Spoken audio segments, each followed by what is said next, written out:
Bicara agro, hidroponik dinding, sawi bunga.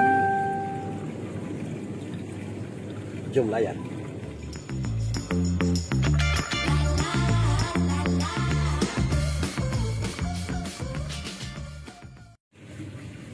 Oke, sawi bunga untuk hidroponik DFT dinding. Dinding maksudnya saya letak ke dinding lah. Sebenarnya set ni kalau anda perhatikan video-video saya lama, set ni sebenarnya set yang bermula, asalnya saya mula menanam secara masa tergila lah buat hidroponik itu.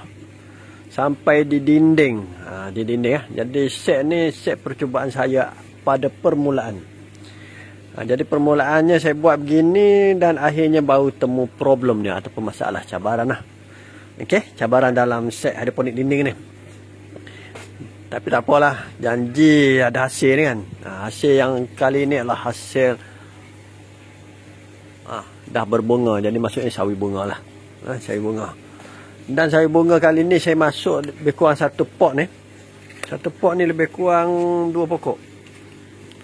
2 pokok. Yang ini pun 2 pokok. 2 pokok, kebanyakan 2 pokok lah. Tapi yang bawah ni saya letak 1 pokok lah. Sebab dah tahu dah yang bawah ni akan berlakunya kekurangan cahaya matahari. Sebab tu dia agak kecil berbanding dengan di atas. Tapi ada juga yang besar lah. Ada juga yang besar di bawah ni. Ada juga. Tapi yang ni yang kecil. Bagi atas ni dah tuai. Minta maaf lah dah tuai. Dan bagi bawah ni pun ada juga yang besar ni sebenarnya. Besar tengok ni. Dan dah berbunga. Maksudnya sebenarnya dah typo matang ni semuanya. Dah boleh kena harvest ni.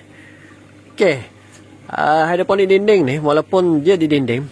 Cuma set ni set lama. Saya rasa set ni 2018 yang mula-mula saya buat set ni. Kalau boleh anda buat yang atas ni begini, buat macam bentuk tangga lah. Yang bawah ni keluar sikit daripada yang atas supaya dapat menerima cahaya matahari lah. Walaupun baja yang kita beri dah mencukupi, tapi cahaya matahari masih kurang lah untuk set bawah ni. Jadi disuruhkan supaya biar semua sayur kita yang tanam ni kena matahari. Sebab kadar faktor kumpulan antara yang penting dalam penanaman sayur hidroponik. Antaranya ialah A, B, C, D. Ada D kita tambah. A, air lah. Air memanglah kita perlu kan. B, baja ataupun kepekatan baja tu sendiri. C, cahaya matahari. Ke atas cahaya matahari. Dan D. D yang banyak ramai yang kurang ketahui lah. Sebenarnya dalam hidroponik ataupun dalam sistem pengakaran tanaman. Sistem pengakaran tanaman ni. Yang pentingnya adalah sebenarnya akar tanaman ataupun akar sayur ni, sayur sawi ni akan menyerap juga selain daripada baja kita beri, dia akan serap juga kadar oksigen. Jadi pastikan kadar oksigen terlarut di dalam air melebihi 4 ppm. Dalam ni kadar oksigen mesti ada 4 ppm. Macam mana nak ada tu? Anda adjust lah. Buatlah macam mana semua ada air terjun dalam anda punya tangki utama ataupun memang kita pump masuk oksigen dalam set kita. Jadi pentingnya bila anda sukat, sebab ada penyukat untuk uji kandungan air dalam air ni, air terlarut 4 ppm ke atas memang baguslah.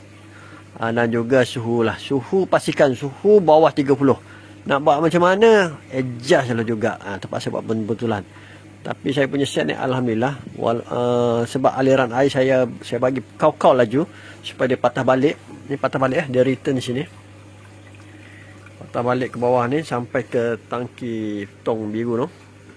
Tangki dengan kelajuan yang laju supaya dapat mengurangkan bila matahari ada yang tengah hari tu kepanasan tu dapat dialihkan cepat kepada tangki utama dan disejukkan ke dalam tu lah. Dan dia patah, dia pump balik naik ke atas dan sebagainya, ulang alik. Itulah hidroponik dinding yang saya nak bicarakan kali ini. Dengan kulasan rumah yang agak sempit pun boleh menanam hidroponik. Anda boleh buat sebenarnya. Boleh buat. Jadi apa lagi yang kita tunggu? Hidroponik dinding, sawi bunga khas untuk anda. Dah 2022 dah ni. Kita boleh menanam walau dalam keadaan sempit. Dinding pun dinding lah. Jumpa lagi dalam bicara agro. Terima kasih menonton. Jumpa lagi.